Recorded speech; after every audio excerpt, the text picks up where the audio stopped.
The galaxy had always been divided, not by distance, nor by the endless black void between stars, but by fear.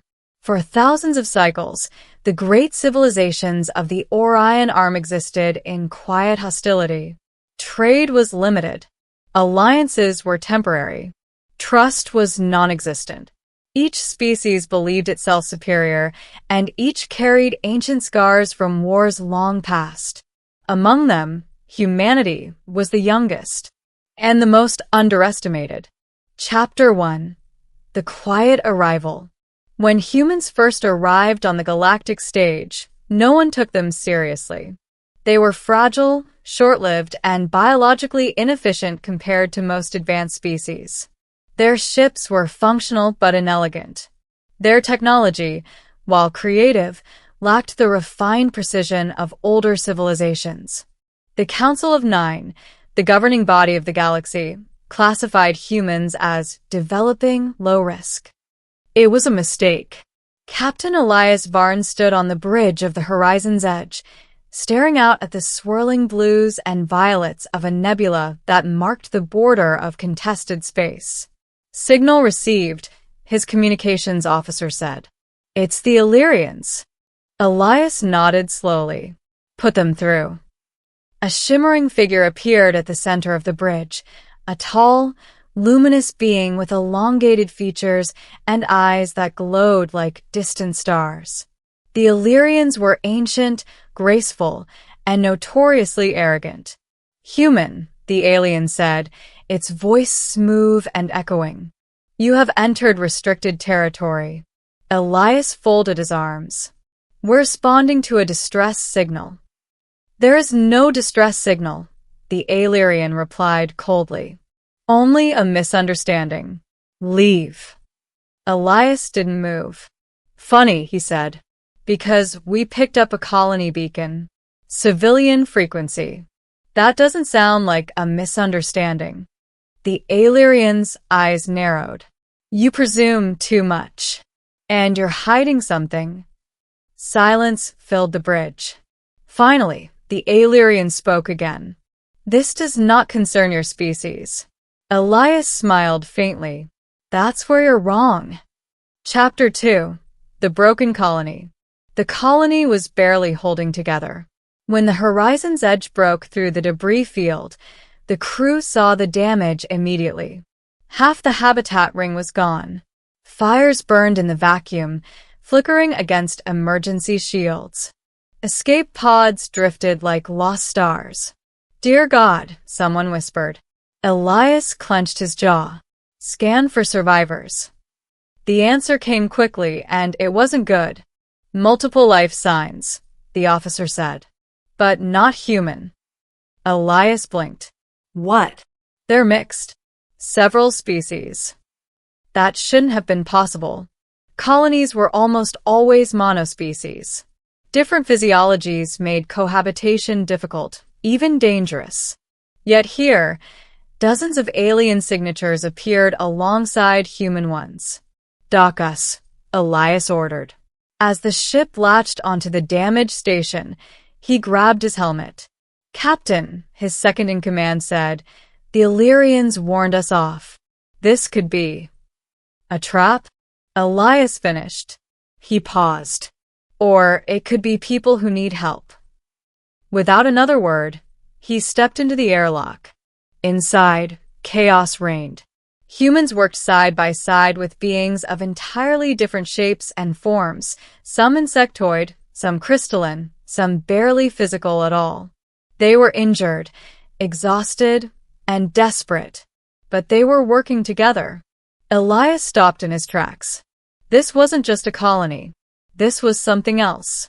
A human woman rushed toward him. "You're from the Union Fleet?" "Yes," Elias said. "Captain Varn. What happened here?" She hesitated, then gestured around her. "We tried to do something different." "Different how?" "We built a joint colony. Humans, Ketheri, Valn, even a few Illyrian defectors." Elias frowned. "That's illegal under council law." "Exactly," she said. "Which is why they attacked us." The pieces clicked into place. The Illyrians hadn't been hiding a misunderstanding. They'd been hiding a massacre. Chapter 3. The Enemy Revealed. The attack came without warning. One moment, the station was quiet. The next, alarm screamed as energy signatures flared across space.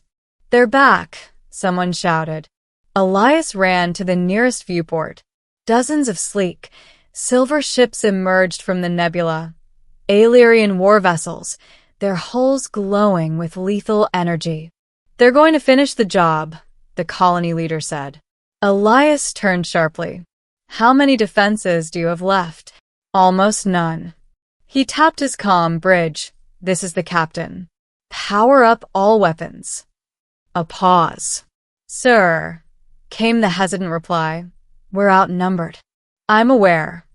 Elias looked around at the injured, the frightened, the unlikely alliance that stood before him. Then he made a decision. "Open a channel."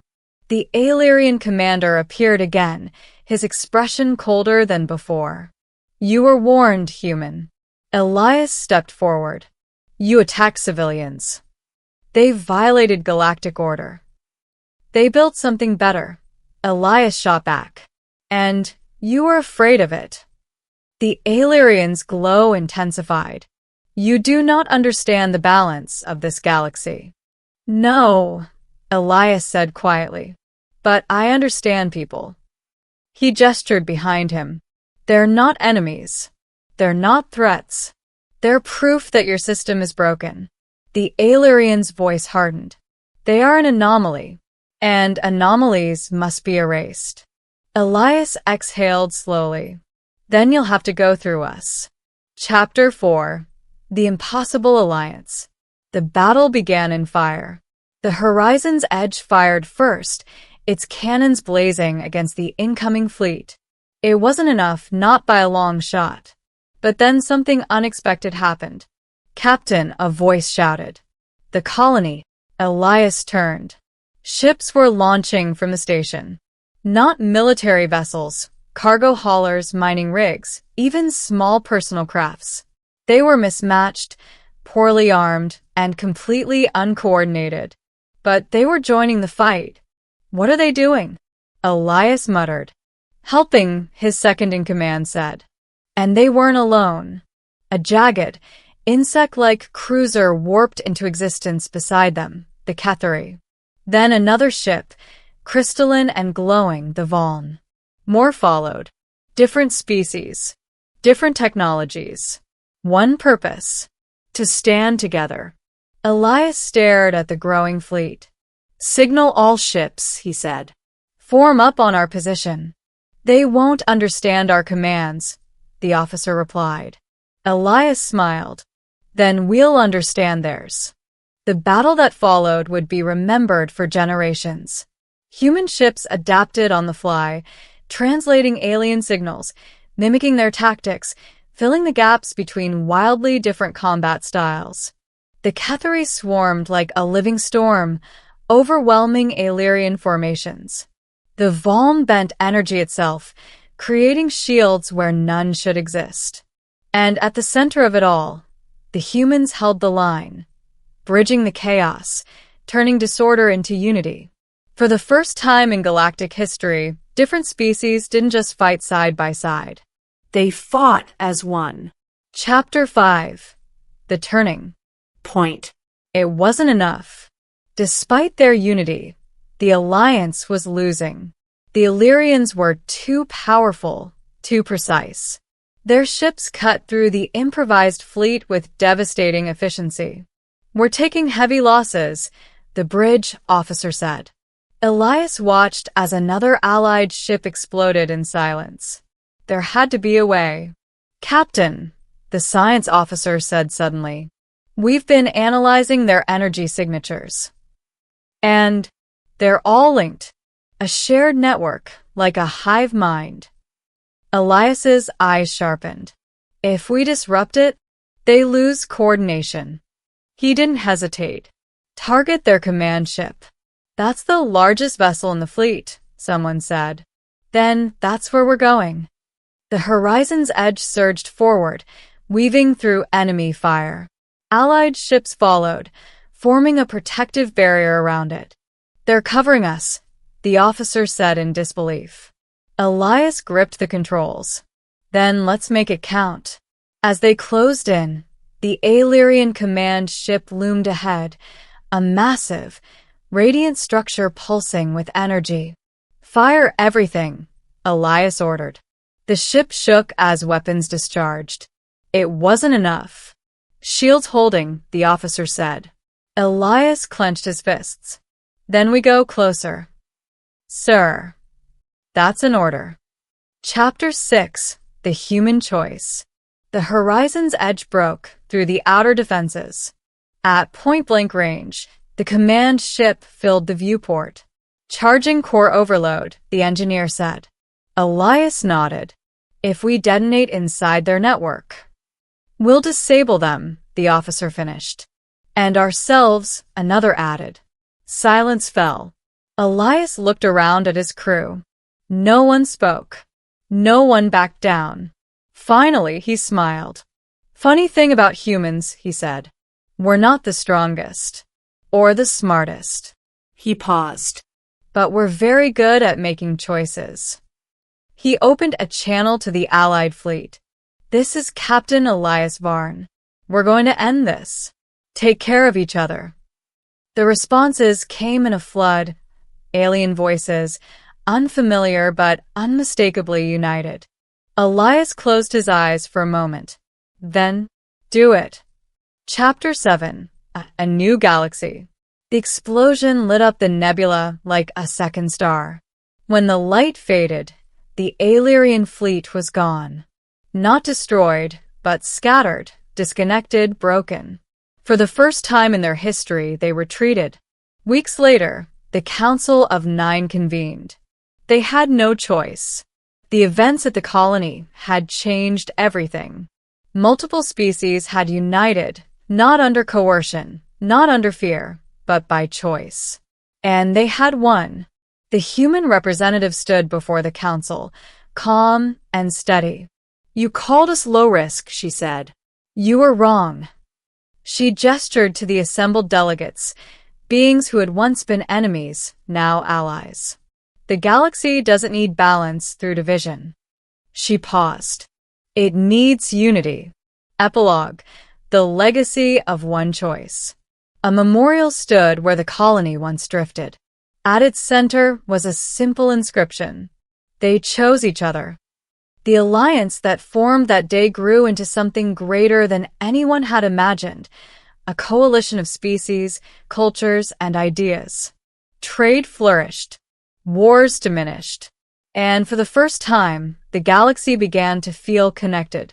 Humans were no longer underestimated, not because they were the strongest, but because they had done something no one else had dared to do. They had trusted. And in doing so, they had changed everything. For a long time, there was nothing.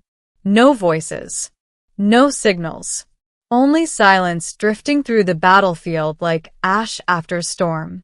The Allied fleet held position, ships battered and scarred, waiting for something, anything, to break the stillness.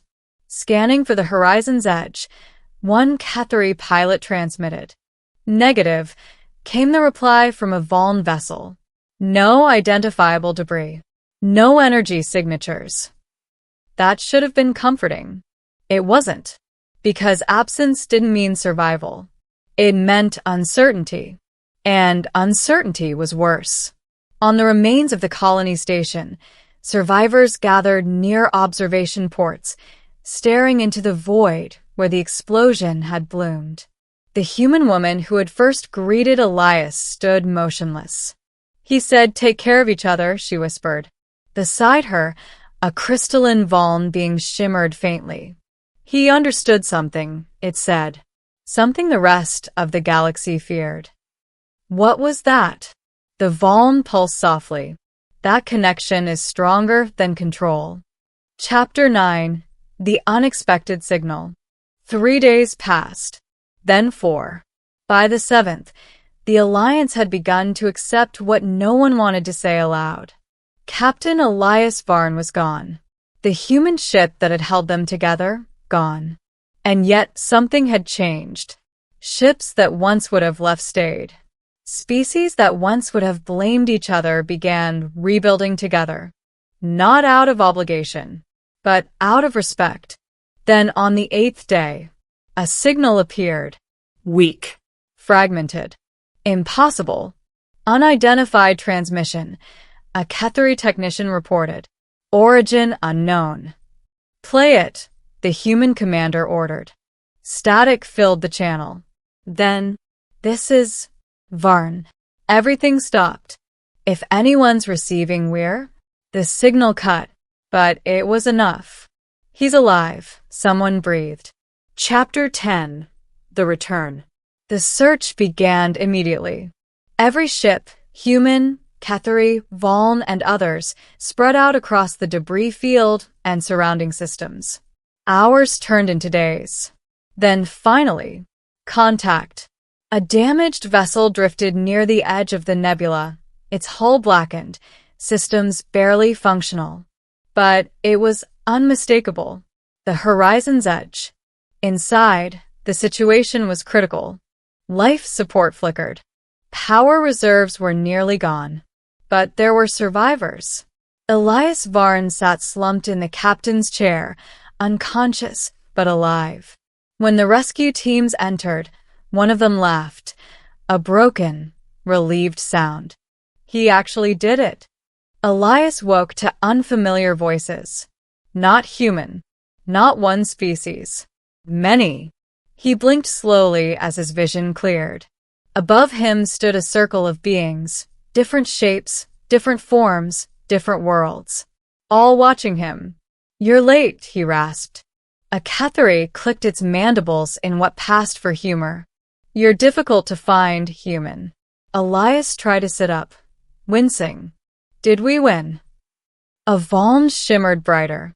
"You changed the outcome." Elias smiled faintly. "Good enough." Chapter 11. The Council Breaks. The return of Elias Varn sent shockwaves across the galaxy. But not as much as what followed. The allied species, the ones who had fought together, did something unprecedented. They refused to disband. They refused to return to isolation. And when the Council of 9 demanded compliance, they refused that too. The council chamber, once a place of unquestioned authority, became a battleground of ideology. "You are disrupting Galactic Order," one council member declared. "No," the human representative replied calmly. "We're redefining it. You risk total war." "We already fought one," she said. "And we didn't fight it alone." Murmurs spread across the chamber. For the first time, doubt appeared. Not in the Alliance, but in the Council itself. Then Elias stepped forward. He wasn't a politician. He wasn't a diplomat. He was just a soldier who had made a choice. "You built a galaxy based on fear," he said. No one interrupted. "You called it balance, stability, order." He looked around the chamber, but all it did was keep everyone apart. He gestured outward, toward the stars beyond. "We didn't win because we were stronger." A pause. "We won because we stopped being alone." Chapter 12. The First Union. It didn't happen overnight. Nothing that important ever did. But slowly, steadily, undeniably, the galaxy began to change. Trade routes opened between species that had never spoken before. Joint colonies, like the one that had nearly been destroyed, began to appear again. This time, openly, proudly, protected not by secrecy, but by unity. The Illyrians, once dominant and unquestioned, withdrew into themselves. Not defeated, but shaken. For the first time, they had encountered something they couldn't predict. Not a weapon, not a strategy, but trust. And they didn't yet know how to fight it. Epilogue. The signal that never fades. Years later, The site of the original colony became something more than a memorial. It became a meeting point, a place where ships of every kind arrived, not for war, not for negotiation, but for connection. At its center stood a structure built by many hands. Human. Alien. Unified. Elias Varn stood before the memorial once more. Older now. Wiser. But still carrying the same quiet determination. The inscription hadn't changed. They chose each other. A young cadet, non-human, curious, approached him. "Is it true?" the cadet asked. "That one decision changed everything?" Elias smiled. "No," he said. "It wasn't one decision." He looked out at the countless ships gathering in peaceful orbit. "It was millions." The cadet tilted its head. "I don't understand." Elias rested a hand on the railing. Every time someone chooses to trust instead of fear, he paused. The galaxy changes a little more. Above them, a signal pulsed, constant, steady, unmistakable. A shared frequency, a reminder, a promise, not of power, not of control, but of something far stronger.